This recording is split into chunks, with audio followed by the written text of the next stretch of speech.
Hello, and welcome to Quick Charge. I'm Mikey G, and it's Thursday, April 27th.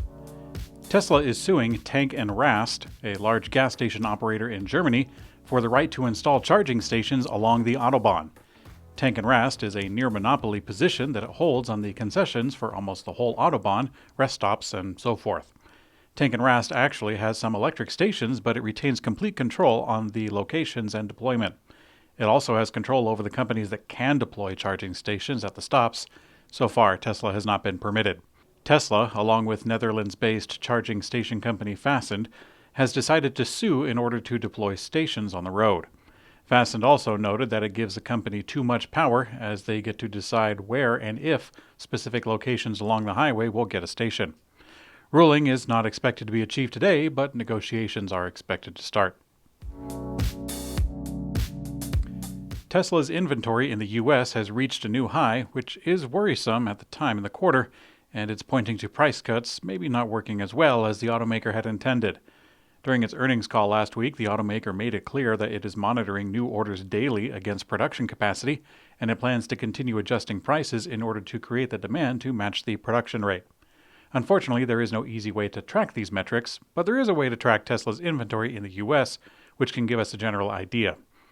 Data, which doesn't include vehicles in transit, was tracked by Matt Jung, and it shows that Tesla's new inventory vehicles in the U.S. have reached a new high of around 2,600. We can see a big drop at the end of the quarter and after Tesla's second to most recent price drop, but despite the second price drop this month, the inventory appears to keep climbing.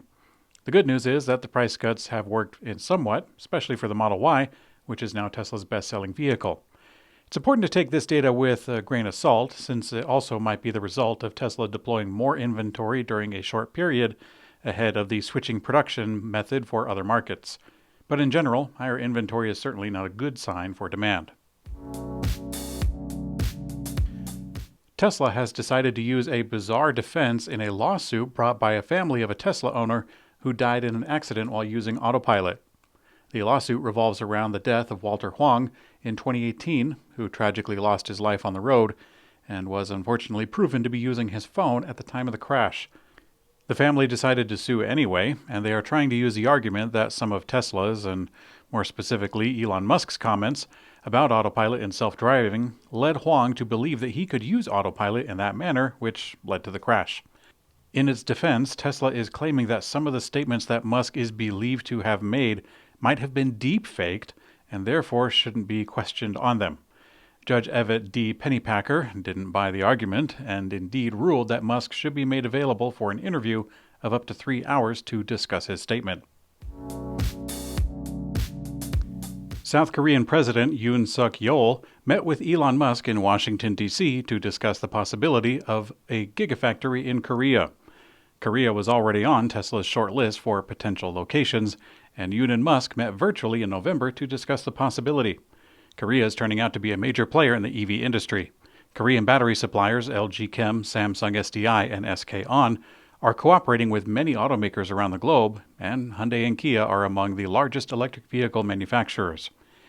Yonhap, a Korean news agency, summarized the meeting, saying that Yoon emphasized that South Korea boasts world-class manufactured robots and advanced labor force, making it an ideal location to run a gigafactory. Considering that the meeting was a request of Elon Musk, we anticipate good news as the story progresses. After an overwhelmingly positive response, Volvo says it was forced to close orders for its flagship EX90 SUV due to the model year selling out. Volvo will open orders again very soon. Meanwhile, they say that they are preparing for a big year with another new launch, a new fully electric small SUV, which will be introduced in a few months. The Volvo CEO recently said that the new smaller SUV would be aimed at attracting younger buyers with an entry-level price point, bold exterior design, and a digital experience. Shelby America introduced its first production EV, the Shelby Mustang Mach-E GT. In an homage to the American spirit of its namesake, it's being released to celebrate the 100th anniversary of founder Carroll Shelby's birth.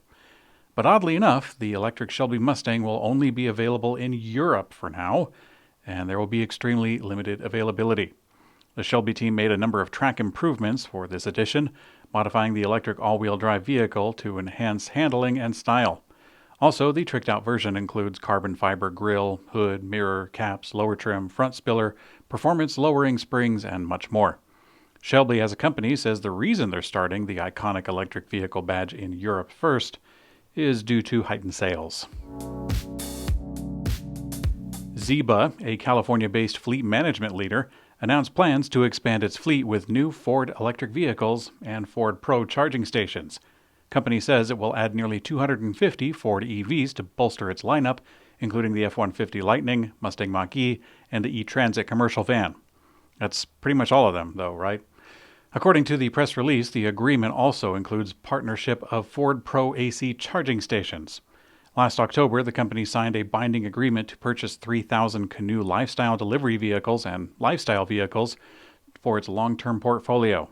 That option actually has the capability of going up to 5,450. So clearly Zeba is looking ahead with Electrek. Car rental giant Hertz ended the first quarter with 50,000 electric vehicles in the fleet, accounting for about 10% of their total vehicles. They also result generating $2 billion in revenue, up 13% year over year. At Electrek, we like to think that the company is doing well on account of their EV purchases. Hertz has been at the forefront of the electric vehicle transition in the rental industry. The company first announced a massive 100,000 Tesla Model 3 order last year, more recently adding even more options from Tesla and a bunch of other electric vehicle producers. In today's community comment found on YouTube, Bill Kerr says, Tesla's never going to be made Roadster, effectively promised as a sales commission to social media influencers, should be mocked for the trick that it was. The specs never did add up, but those who work to earn one or more Roadsters, or even semis, hesitate to complain after seeing the example Tesla made of Rich Benoit, rich rebuilds. Many influencers on many platforms openly shilled for Tesla, selling their credibility for referral points. While Tesla claimed to never buy advertising, they are correct in that they never actually got paid for the advertising they got. Well, Bill, this really isn't terribly newsworthy, but Tesla does indeed pay, sometimes directly and sometimes indirectly for advertising, and social media influencers, large and small, they accept payment every single time. Whether they say they accept it is a different story. Honestly, so long as influencers are upfront about advertising and who's sponsoring the channel, I really have no qualms with it. But where I take issue is actually with the unfair laws by which content creators must announce their sponsorships online. However, no such rule exists for movies or TV. Legacy media can be as manipulative as they want, and all the little guys take the risk. One thing's for sure, YouTube or Google isn't taking any risk at all. It's a little off topic, but thanks for watching Quick Charge. I'm Mikey G, and I hope you have a great day.